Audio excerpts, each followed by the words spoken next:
မင်္ဂလာပါခင်ဗျာ ALD ကအပတ်စဉ်တင်ဆက်နေတဲ့ Editor စကားဝိုင်းအစီအစဉ်ကနေကြိုဆိုလိုက်ပါတယ်ဒီတစ်ပတ်မှာတော့အာနာသိန်းစစ်ကောင်စီတိုင်းရင်းသားလက်နက်ကိုင်အဖွဲ့အစည်းတွေကိုစီယုံမှုအောင်မြင်မလားဆိုတာနဲ့ပတ်သက်ပြီးကျွန်တော်တို့ဆွေးနွေးသုံးသပ်သွားကြမှာဖြစ်ပါတယ်ကျွန်တော်ကတော့ ALD မြန်မာပိုင်းသတင်းတောက်ချုပ်ကြော်ခပါကျွန်တော်နဲ့အတူတူဆွေးနွေးမဲ့သူကတော့ ALD ရဲ့ Editor ချုပ်ကိုအောင်စောဖြစ်ပါတယ်ဟုတ်ကဲ့ကိုအောင်စောမင်္ဂလာပါမင်္ဂလာပါကိုကျော်ခဟုတ်ကဲ့အခုဆိုလို့ရှိရင်အာနာသိန်းစစ်ကောင်ဆောင်ဟာတိုင်းရင်းသားလက်နက်ကိုင်အဖွဲ့အစည်းတွေနိုင်ငံရေးပါတီတွေနဲ့ဘာသာရေးတင်းဖွဲ့တွေကိုအထူးစီယုံရေးဆင်းနေတာကိုကျွန်တော်တို့တွေ့ရပါတယ်ဆိုတော့ဒါဟာပြည်တွင်းပြည်ပမှာသူ့ပေါ်မှာထောက်ခံမှုကြားဆင်းနေတဲ့ပေါ်မှာကူးစားဖို့အတွက်နိုင်ငံရေးထွက်ပေါက်ရှာနေတာလားဆိုပြီးတော့မင်းမြတ်မှုတွေတွေ့ရတယ်ဒါနဲ့ပတ်သက်ပြီးပထမဆုံးဆွေးနွေးပေးပါအောင်ကောဆိုဟုတ်ကဲ့ကိုကျော်ကနိုင်ငံရေးထွက်ပေါက်ရှာသလားပေါ့နော်ကျွန်တော်တို့ဒီဘက်ကအပြင်နဲ့ထဲကသုံးသက်သူတွေကသူ့မှာ exit strategy မရှိဘူးလားပေါ့ထွက်ပေါက်မရှိဘူးလားထွက်ရလမ်းမဟာဗျူဟာပေါ့မရှိဘူးလားဗိုလ်ချုပ်မူကြီးတန်းရွှေတော်ရှိခဲ့တယ်သူ2010နဲ့သူထွက်ဖို့စ조사ခဲ့တယ်2008ဥပဒေအခြေခံဥပဒေနဲ့2010မှာထွက်ခဲ့တယ်ပေါ့နော်ဒါအောင်မြင်ခဲ့တယ်လို့ကျွန်တော်ပြောလို့ရတာပေါ့ဒီ transition ဒါပေမဲ့အခုတလောဆယ်ဗိုလ်ချုပ်ကြီးမင်းအောင်လှိုင်ကိုကျွန်တော်တို့တေချာအပြုတ်ခွဲမယ်ဆိုရင်တော့သူ့မှာ exit strategy ရှိဖို့မရဘူးတစ်ချိန်တည်းမှာပဲသူကသူ့ရဲ့ roadmap အချက်5ချက်အတိုင်းခေါင်းမာနဲ့ဆက်သွားနေတာကိုကျွန်တော်တွေ့ရတယ်အဲ့တော့ဆက်သွားတယ်လို့ကျွန်တော်ပြောတော့လည်းတကယ်တော့ဆက်သွားတာမဟုတ်သူနောက်ကိုပြန်ဆုတ်နေတာပေါ့နော်ဆိုတော့နောက်ကိုပြန်သွားနေတာဖြစ်တယ်ဘယ်ကိုပြန်သွားနေတာလို့ကျွန်တော်တို့မေးကြမယ်ဆိုတော့2010ကိုပြန်သွားနေတာလို့ကျွန်တော်တို့ပြောလို့ရတယ်ဆိုတော့2010ရဲ့ second version လို့ပြောလို့ရတဲ့ဒုတိယပိုင်းဒုတိယအတုပ်ကိုသူပြန်သွားဖို့စ조사နေတယ်လို့ပဲကျွန်တော်တို့သုံးသပ်လို့ရတယ်ဒီလိုမြင်ဖို့လည်းကျွန်တော်တို့လိုတယ်လို့ကျွန်တော်ထင်တယ်။ဘာကြောင့်လဲဆိုတော့ဒီလိုအချိန်မျိုးမှာသူအဲ့လိုပြန်သွားနေတဲ့အချိန်မှာပေါ့ဗျာပြောချင်တာကတော့အရင်တော့နာဝတနာဖခင်မှာလုပ်ခဲ့တဲ့7 point roadmap ပေါ့နော်ဆိုတော့ roadmap အချက်9ချက်ရှိခဲ့တယ်။အဲ့9ချက်မအောင်မြင်တဲ့အတွက်ကြောင့်အဲ့9ချက်ကနောက်ဆက်တွဲ second version ကိုတွားတယ်လို့ကျွန်တော်ကတော့အဲ့လိုသူ့ကိုသုံးသပ်တယ်။အဲ့ဒီခါမှာအရင်စစ်အစိုးရနဲ့မတူတာဘာလဲဆိုတော့ပြည်ရင်းပြည်ပမှာသူကစိန်ခေါ်မှုတွေအကြီးကျယ်ဝင်ဆိုင်နေရတယ်သူ့မှာ legitimacy မရှိဘူးအတိုက်ခံနေလက်နက်ကပုံကံမှုတွေနဲ့သူကအကြီးကျယ်ရင်ဆိုင်နေရတာတွေ့ရတယ်ဒါအပြင်တက်မတော်ရဲ့တမိုင်းမှာလည်းဒီနေ့ဒီချိန်ကာလမှာလူထုရဲ့ထောက်ခံမှုအနည်းဆုံးကာလကိုဖြတ်သန်းနေရတဲ့ကာလတစ်ခုဖြစ်တယ်လို့ပြောချင်တယ်အဲ့တော့ပြောရရင်တော့တိုင်းပြည်မှာကျွန်တော်တို့အခုချိန်မှာငရဲခွေးလွတ်နေတဲ့အချိန်လို့ကျွန်တော်တို့ပြောမှာပေါ့နော်သူ့မှာ exit strategy မရှိဘူးဒီ exit strategy မရှိတာကိုလည်းသူကview site ပုံမရအောင်သူ့ရဲ့5 point roadmap နဲ့ပဲသူကဒီ2023မှာရွေးကောက်ပွဲကျင်းပဖို့ကိုသူဆက်သွားမယ်။သွားတဲ့အခါမှာလည်းခုနကကိုကျော်ခမေးသွားသလိုပဲတိုင်းသားဖွဲ့စည်းလက်နက်ကိုင်အဖွဲ့အစည်းတွေကိုတဖြည်းဖြည်းချင်းစီယုံသွားဖို့ပြီးတော့သူ့ရဲ့အမာခံပြည်နယ်တွေကိုသူစီယုံသွားဖို့အခြေအနေကိုတည်ငြိမ်အောင်ထိန်းသိမ်းသွားဖို့သူကစ조사သွားမယ်လို့ကျွန်တော်တို့သုံးသပ်တယ်။တစ်ဖက်မှာလည်းပေါ့လေဒီအရင်တော့နဲ့မတူဘူးပေါ့အရင်တော့အခြေအနေမျိုးဆိုရင်တော့ဒီတိုင်းသားလက်နက်ကိုင်အဖွဲ့အစည်းတွေတချို့နဲ့ပဲဒီတိုက်ခိုက်နေရတာရှိတယ်အခုဆိုလို့ရှိရင်စစ်တပ်ကအာဏာသိမ်းပြီးတဲ့နောက်မှာပြည်내နဲ့တိုင်းအသီးသီးမှာပေါ်ထွက်လာတာမြေပေါ်မြေအောက်ပြည်သူ့ကာကွယ်ရေးတပ်တွေကအများကြီးဖြစ်လာတယ်စစ်ပောင်ကျဲလာတာပေါ့ဒီစစ်ပောင်ကျဲလာတဲ့အချိန်မှာသူတို့လှုပ်ဆောင်နေကြအရင်တော့နီလန်ဟောင်းအတိုင်းပဲစီယုံသိန်းတွင်ထိုးခွဲဆိုတဲ့ဒီလမ်းစဉ်ကိုသွားနေရတွေ့ရတယ်တစ်ဖက်မှာအခုလက်ရှိတွေ့နေရတာဘာလဲဆိုတော့တိုင်းရင်းသားလက်နက်ကိုင်တွေကိုစီယုံရေးဆင်းနေတာတွေ့ရတယ်ဆိုတော့သူ့ရဲ့စီယုံရေးအခြေအနေရောအောင်မြင်မယ်လို့မြင်လားဘယ်လိုသုံးသပ်မိလဲကွာဆိုလောလောဆယ်တော့မအောင်မြင်လို့ပြောမှာပေါ့ဗျာသူအလောက်ကလောက်ရမှာအားလုံးကိုတည်ငြိမ်တယ်သူတည်ငြိမ်အောင်သူထိန်းနိုင်တယ်ဆိုတာကိုပြောမှာဖြစ်တယ်ဒါပေမဲ့အတိုက်ခံလုံနေတာကလုံပြနေတာဘာလဲဆိုတော့သူကတည်ငြိမ်မှုကိုမထိန်းနိုင်ဘူးဆိုတော့အတိုက်ခံလုံပြနေရတာဖြစ်တယ်ဆိုတော့အဲ့ထက်မှာ PDF လည်းပါတယ် EAO လည်းပါတာပေါ့အခုဖြစ်နေတဲ့အခြေအနေတွေကိုလေ့လာကြည့်မယ် PDF လည်းပါတယ် EAO လည်းပါတယ်အဲ့တော့ Union Day လို့ခေါ်တဲ့ပြည်တော်စုနေ့ကခုနကကိုကျော်ကမေးကုန်ပြန်တွားကြည့်မယ်ဆိုပြည်တော်စုနေ့မှာလည်း EAO လို့ခေါ်တဲ့လက်နက်ကန်တိုင်းသားအဖွဲ့အစည်းတွေကိုသူဖိတ်ခဲ့တယ်အားလုံးကိုဖိတ်ခဲ့တယ်လက်မှတ်ထိုးတဲ့သူရောလက်မှတ်မထိုးတဲ့သူတွေရောသူဖိတ်ခဲ့တယ်ဒါပေမဲ့ဖိတ်တဲ့အဖွဲ့တွေထဲမှာ17ဖွဲ့တက်ခဲ့တယ်အဲ့17ဖွဲ့ကလည်းအများစုကအစင်းမြင့်ကိုယ်စားလှယ်တွေကိုမလွတ်ခဲ့ဘူးဆိုတာကျွန်တော်တွေ့ရတယ်ဟုတ်ပါတယ်မတက်ခဲ့တဲ့အဖွဲ့အစည်းတွေပြန်ကြည့်မယ်ဆိုကျွန်တော် KIA KNU TNLA CNF MNDAA PNL လို့စတဲ့အဖွဲ့တွေကမတက်ခဲ့တာတွေ့ရအဲ့ဒီအဖွဲ့တွေအများစုကလည်းအင်အားကြီးတဲ့အဖွဲ့အစည်းတွေဖြစ်တယ်။နိုင်ငံအင်အားတောင်းနေတဲ့အဖွဲ့အစည်းတွေဖြစ်တယ်။လောလောဆယ် PDF နဲ့အချို့ဆိုရင် KIA အထူးသဖြင့် KNU အထူးသဖြင့်တို့တွေက PDF နဲ့ မဟာမိတ်တွေပူးပေါင်းဆောင်ရွက်နေတဲ့အဖွဲ့တွေလို့ကျွန်တော်တို့ပြောလို့ရတယ်ပေါ့နော်အဲ့လိုမျိုးဆိုရင်တော့အခုပြည်တော်စုတွေမှာတိုင်းသားတွေကို EAO တွေကိုသူ့အနေနဲ့စီးရုံးခဲ့တာကအခုအချိန်ထိမအောင်မြင်သေးဘူးလို့ကျွန်တော်တို့ပြောလို့ရတယ်ဒါပေမဲ့ဒါဟိုပဲဒီ EAO တွေထဲမှာလေ့လာသူတွေထဲမှာပြောတာဒီဇလန်ဒီမှာနေဆုံးတာမဟုတ်ဘူးစက်ရန်ရှိသေးသည်ဆိုပြီးတော့ပြောတာလည်းရှိတယ်ပေါ့ဘာကြောင့်လဲဆိုတော့2023ရွေးကောက်ပွဲကိုတွားဖို့အတွက်ကိုသူက EAO တွေရဲ့ထောက်ခံမှုနဲ့ပူးပေါင်းဆောင်ရွက်မှုကိုလည်းသူကလိုနေတာဖြစ်တယ်ဘာကြောင့်လဲဆိုတော့တိုင်းသားနယ်တွေမှာလည်းသူကရွေးကောက်ပွဲကိုကျင်းပမယ်ဆိုအဲ့ဒီနယ်တွေမှာလည်းသူကကျင်းပဖို့လိုနေတာဖြစ်တယ်ပေါ့လေနော်အဲ့တော့ကျွန်တော်ပြောချင်တာ EAO တွေကတော့သူကတွက်နေတာပဲလေသူတို့ကအင်အားကိုချိန်ဆရတယ်သူတို့ကအခု post scoop လို့ခေါ်တဲ့ဒီအာဏာသိမ်းပြီးနောက်ပိုင်းအချိန်တွေမှာ EAO တွေရဲ့အခန့်ကဏ္ဍပိုပြီးအရေးကြီးလာတာကိုတွေ့ရတယ် EAO တွေကိုဗမာအုပ်စုနဲ့စုလို့ပြောလို့ရတယ်ဟလာ NUG ရောဒီစကားစရောသူတို့ကလိုချင်တာဖြစ်တယ်အဲ့တော့ကျွန်တော်မြင်တာ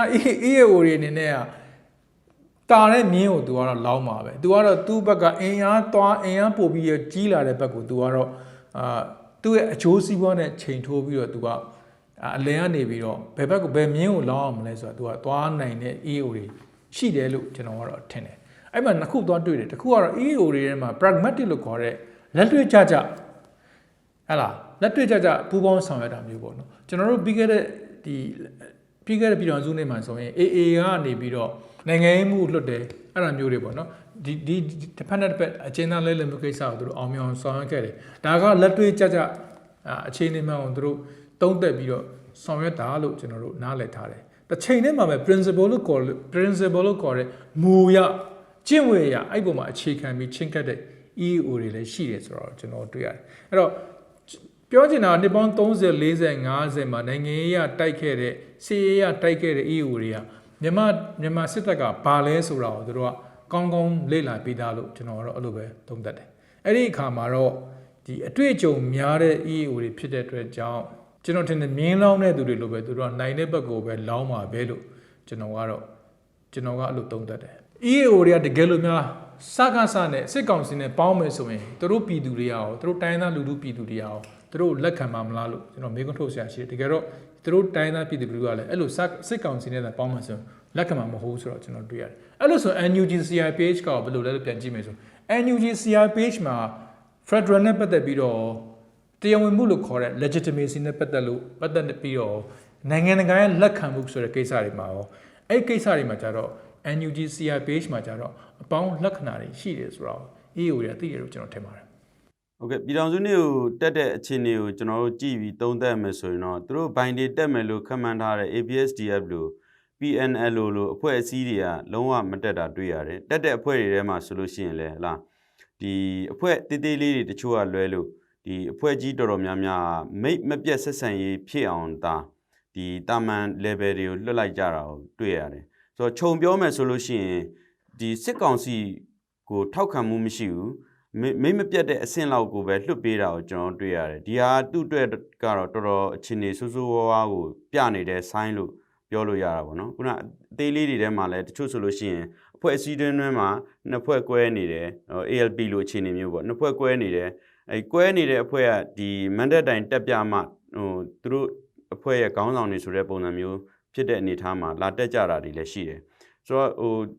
သူ့ရဲ့ဒီအကျိုးစီးပွားတွေတချို့တက်ရောက်မှုတွေနဲ့လည်းဆိုင်တဲ့အခြေအနေတွေကိုဆုံးဖြတ်ကြတာရှိရမှာ KNU တက်တယ်လို့စစ်ကောင်စီကကြေညာပြီးမြဲတကယ်တမ်းကျတော့ KNU တက်မှ6ရက် KI မှုကပြီးခဲ့တဲ့လထဲမှာထဲကသူကဒီတာဝန်တွေကနေနှုတ်ထွက်ပြီးသားဖြစ်တယ်သူသဘောနဲ့သူတွားတက်တယ်လို့ဒီ KNU ဘိုကနေပြီးတော့တောင်းမှာပဲဟလာနောက်ပိုင်းပြန်ပြီးတော့ရှင်းလင်းရတာရှိတယ်ဆိုတော့ဒီပြည်ထောင်စုနေ့တက်တာကိုကြည့်လိုက်မယ်ဆိုလို့ရှိရင်စစ်ကောင်စီဘက်မှာတိုင်းသားလက်နက်ကိုင်အဖွဲ့အစည်းတွေရဲ့ထောက်ခံမှုကတော်တော်ကိုနည်းနေတယ်လို့တွေ့ရတယ်လို့ပဲသုံးသပ်ရမှာပေါ့လေနော်ဟုတ်ကဲ့ကိုကျော်ကကျွန်တော်ထင်တာတော့ကျွန်တော်မြင်တာကတော့တိုင်းသားအဖွဲ့အစည်းတွေထဲမှာ PDF နဲ့အများကြီးပူးတွဲလှုပ်ဆောင်နေတဲ့ KIA တို့ KNU တို့ကတော့ဒီပွဲကိုမတက်ခဲ့ဘူးပေါ့နော်ဆိုတော့ဒါဟာတစ်ပတ်ကိုပေးလိုက်တဲ့ message တစ်ခုလို့ကျွန်တော်ယူဆလို့ရပါတယ်တစ်ချိန်တည်းမှာပဲ KNU နဲ့ KIA ကလည်းနိုင်ငံရေးရလည်းအများကြီးတွေ့ကြုံရှိတယ်တကယ်လိမ္မာပါနှက်တဲ့တိုင်းသားအဖွဲ့အစည်းကြီးတွေဖြစ်တဲ့အတွက်ကြောင့်သူတို့ဒီစစ်ကောင်စီပွဲကိုသူတို့တွားပြီးတက်လိုက်တာနဲ့သူတို့နိုင်ငံရေးရ ဒီနေ့မနေ့ပြန်ဆိုလို့ဘလို့ဖြစ်သွားနိုင်လဲသူတို့လူထုကဘလို့တုံ့ပြန်မလဲဆိုတော့လဲသူတို့တီးပြီးသားဖြစ်ပါတယ်။ဘာကြောင့်လို့ပြန်ကြည့်မယ်ဆိုရင် KIA ဆိုရင်အခုအချိန်မှာပြည်တွင်းမှာရောဗမာလူမျိုးတွေထဲမှာရော KIA ပေါ်မှာလူထုကဘလို့တုံ့တက်တယ်ဘလို့မြင်တယ်ဘလို့ထောက်ခံကြတယ်ဆိုတော့ကျွန်တော်တို့အများစုလည်းတီးပြီးသားဖြစ်ပါတယ်။ဒီစစ်တပ်ရဲ့ဒီမိုက်မဲလွန်းတဲ့အာဏာသိမ်းလို့ရဲ့ကြောင်မယ်လားအခုတိုင်းပြည်မှာဆိုလို့ရှိရင်နိုင်ငံရေးစစ်ရေးပဋိပက္ခတွေကအပါဝင်ပေါ့လေဒီပြဿနာပေါင်း16000ကိုတိုင်းပြည်ကရင်ဆိုင်နေရတာဖြစ်တယ်ဆိုတော့ဒီထဲမှာမှစစ်ရေးပဋိပက္ခကတော့ဒီပို့ပြီးတော့ကြီးမားလာမှာဆိုတာမလွဲပါဘူးကျွန်တော်အခုလက်ရှိအခြေအနေကိုကြည့်ရမယ်ဆိုလို့ရှိရင်ပေါ့လေဆိုတော့အခုလက်ရှိဒီဟာနဲ့ပတ်သက်ပြီးတော့ဒီမြေပြင်မှာစစ်တပ်ကရင်ဆိုင်နေရတဲ့အခြေအနေနဲ့ပတ်သက်ပြီးတော့လဲကျွန်တော်ဆွေးနွေးဖို့လိုအပ်မယ်ထင်ပါတယ်ဒါနဲ့ပတ်သက်ပြီးကောင်းတော့ပြောပါဦးခင်ဗျဟုတ်ကဲ့ကိုကျော်ကကျွန်တော်တို့သုံးသပ်ခဲ့သလိုပါပဲအခုတစ်နှစ်ကျော်အာဏာသိမ်းပြီးကာလမှာနိုင်ငံတကာရောပြည်တွင်းအောင်ပြည်ပအောင်ပြောနေတာကတော့အာဏာသိမ်းခြင်းကမအောင်မြင်ဘူးစစ်ကောင်စီကိုနိုင်ငံနဲ့အဝမ်းစန့်ကျင်မှုတွေလှုပ်ရှားမှုတွေဆက်ရှိနေစေဖြစ်တယ်နောက်ပြီးတော့ထပ်ပြီးတော့ကျွန်တော်တို့ပြောကြမယ်ဆိုရင်အခုလှုပ်ရှားမှုအများဆုံးကျွန်တော်တို့တွေ့နေရတဲ့ PDF လှုပ်ရှားမှုတွေလူလူလှုပ်ရှားမှုတွေအများဆုံးတွေ့ရတဲ့စကိုင်းတို့မကွေးတိုင်းတို့မှာဆိုရင်အခုကြာသေးခင်ရပဲပြည်သူ့အုပ်ချုပ်ရေးဆိုတာကိုစတင်ပြီးတည်ထောင်နေတာကိုတွေ့ရတယ်စစ်ကောင်စီရဲ့အရန်တရားတွေစတင်ပြီးပြိုကျနေတာပြိုလဲနေတာကိုကျွန်တော်တွေ့ရတယ်အဲ့တော့ချင်းပြည်နယ်ကယားပြည်နယ်မှာလည်းအလားတူပုံစံတွေကိုကျွန်တော်တွေ့ရတယ်အဲ့တော့ PDF တွေမြေပြင်တိုက်ပွဲမှာအားကောင်းလာတာရှိရတယ်တွေ့ရတယ်ဗားတပြန်ကြားရမယ့်တိုက်ပွဲတွေရှိတယ်ဒါပေမဲ့မြန်မာစစ်တပ်ကတော့ကျွန်တော်တို့ပြောချင်တာမြန်မာစစ်တပ်ကတော့စီကံပြတ်သွားတဲ့စစ်တပ်တစ်ခုပေါ့နော်ဒါပေမဲ့တိုက်ရိုက်ခိုက်ရတော့ကျွန်တော်ထင်တယ် short တော့လို့မရအောင်ထင်တယ်ဘာကြောင့်လဲဆိုမကြာသေးခင်ကကျွန်တော်တို့တွေ့နေရတဲ့သတင်းတွေရဆိုရင်ပဲမြေပြင်တိုက်ပွဲတွေမှာစစ်တပ်က PDF တွေကိုပြန်ပြီးတော့တိုက်ခိုက်ကောင်းကောင်းချေမှုန်းနိုင်တာတွေကျွန်တော်တွေ့ရတယ်မကြာသေးခင်ကပဲဒီကယားပြည်နယ်မိုးပြဲမှာဆိုရင်လည်းဟိုဘက်ကနေပြီးတော့တကယ်တိုက်ပွဲကြီးတစ်ခုလို့တင်ကားတွေလုံရင်တုံးတယ်လေမြန်တွေရဟန်းရင်တွေတုံးတယ်ပြီးတော့ sniper တွေတုံးတယ်တိုက်ရဲနဲ့အလုံးရင်းနဲ့ဝင်ပြီးတိုက်တာတွေရှိတယ်မိုးပြဲမှာဝင်တိုက်တာတွေရှိတယ်ပေါ့နော်ဒါတွေကိုကြည့်မယ်ဆိုရင်တော့ဟိုဘက်ကလည်းနေမြေစိုးမိုးရေးအတွက် PDF ကိုချေမှုန်းတဲ့ကိုအကြီးအကျယ်ပြင်ဆင်ပြီးလုပ်နေတာကိုကျွန်တော်တွေ့ရတာပေါ့နော်အဲ့ဒါတပိုင်းဒါပေမဲ့တစ်ချိန်လေးမှာပဲတက်ထဲအခြေအနေကဘယ်လိုရှိလဲလို့ကျွန်တော်ပြန်တုံ့တက်မယ်ဆိုရင်လည်းကျွန်တော်တို့မကြသေးခင်ရပဲကျွန်တော်လေတပ်ဗိုလ်ချုပ်ဖြစ်နေဗိုလ်ချုပ်ကြီးဖြစ်နေတွေ့ခဲ့ရတဲ့ဗိုလ်ချုပ်ကြီးမမောင်ကျော်2လ3လလောက်ကျွန်တော်တို့သတင်းစာဆမ်းမျက်နှာပျောက်ဆုံးသွားတာတွေ့ရတယ်သူဘာဖြစ်နေတယ်လဲဆိုတော့ကျွန်တော်တို့မတွေ့ရဘူးပေါ့နော်မသိရဘူးတစ်ချိန်ထဲမှာပဲမကြသေးခင်ရပဲကျွန်တော်တို့သတင်းထဲမှာဖော်ပြခဲ့တဲ့ကာဆာတာ6ကအကြီးကဲဗိုလ်ချုပ်မှုကြီးတန်းလိုက်ပြည်ထဲဒုတိယဝင်ကြီးပေါ့နော်ပြည်ထဲဒုတိယဝင်ကြီးဖြစ်တဲ့ဒုတိယဗိုလ်ချုပ်ကြီးတန်းလိုက်ဆိုရင်လည်းကာဆာတာ6ကနေယာတုအဖြုတ်ခံရတယ်ဆိုတဲ့ကျွန်တော်သတင်းတွေကျွန်တော်ရရှိခဲ့တယ်ကာဆာတာ6ဆိုရင်လည်းစကိုင်းတို့မကွေးတို့ချင်းပြည်နယ်တွေစတဲ့ဒေသတွေကိုတာဝန်ယူရတဲ့ဒေသတွေဖြစ်တယ်ပေါ့ဆိုဒါတွေကိုကြည့်မယ်ဆိုတက်ထဲမှာဘာတွေဖြစ်နေတယ်လဲပေါ့တက်ထဲမှာရှိတဲ့ခေါင်းဆောင်ပိုင်းမှာပြဿနာတွေရှိနေတယ်အပြုတ်ကွဲမှုတွေရှိနေတယ်ဆိုတော့ကျွန်တော်တို့မှန်းဆလို့ရတာပေါ့နော်နောက်တစ်ခုကမကြသေးခင်ရမယ်ဒီ PDF တွေကနေပြီးတော့ဒီလေတက်အရာရှိတွေရဲ့မိသားစုတွေဝင်ရောက်ပြီးတိုက်ခိုက်တဲ့ကိစ္စတွေဘုံခွဲတဲ့ကိစ္စတွေကြည့်မယ်ဆိုရင်လည်းလူထုဘက်ကနေပုံစံမျိုးစုံနဲ့သူတို့တုံ့ပြန်နေတယ်နီးမျိုးစုံနဲ့ပြန်ပြီးတုံ့ပြန်နေတာကိုကျွန်တော်တို့တွေ့ရတယ်ပေါ့နော်ဆိုတော့တစ်ချိန်တည်းမှာပဲခုနကျွန်တော်ပထမဆုံးပြောခဲ့သလိုပဲသူ့ကိုတရုတ်ခွဲကြည့်မယ်ဆိုရင်သူဟာဒီ2023မှာရွေးကောက်ပွဲကိုမဖြစ်ဖြစ်အောင်လုပ်မယ်ဆိုပြီးတော့သတင်းစာတွေမှာတွဲဆုံပွဲတွေမှာသူကကျုံးဝနေစေဖြစ်တယ်ကျင်းပဖို့စ조사နေတာကိုသူပြောနေတယ်ပေါ့နော်ဆိုတော့ဒီအခြေအနေတိုင်းလုပ်မယ်ဆိုရင်တော့လုံခြုံရေးတစ်ခုတည်းနဲ့ကြည့်မယ်ဆိုတော့မှလုပ်လို့ရမယ်လို့ကျွန်တော်တို့မထင်ဘူးအဲ့တော့တကယ်လို့များလောက်ခတ်မယ်ဆိုရင်အဲ့လုပ်တဲ့နေ့ကတိုင်းပြည်ပြတ်တဲ့နေ့လို့ပဲကျွန်တော်တို့ပြောလို့ရတယ်ဆိုတော့ဒါပေမဲ့တိုင်းပြည်ပြတ်တယ်လို့ကျွန်တော်ကပြောရင်လည်းသဘောမတူတဲ့သူတွေရှိတယ်ဘာကြောင့်လဲဆိုတော့တိုင်းပြည်ကကျွန်တော်တို့ပြောမှပြတ်တာမဟုတ်တိုင်းပြည်ပြတ်နေတာကြာပြီလို့အာဏာသိမ်းတဲ့တိုင်းပြည်ပြတ်သွားတာကြာပြီလို့ပြောနေတဲ့သူတွေရှိတယ်ပေါ့ဗျာအဲ့တော့ခုနပြောခဲ့သလိုပဲငရဲခွေးကြီးကတော့2020ဖေဖော်ဝါရီလတွေကလွတ်နေခဲ့တာအခုထိပဲလို့ကျွန်တော်တို့ပြောမှာဟုတ်ကဲ့ကိုအောင်ဆိုကျေးဇူးတင်ပါတယ်ကျေးဇူးပါပဲကိုကျော်က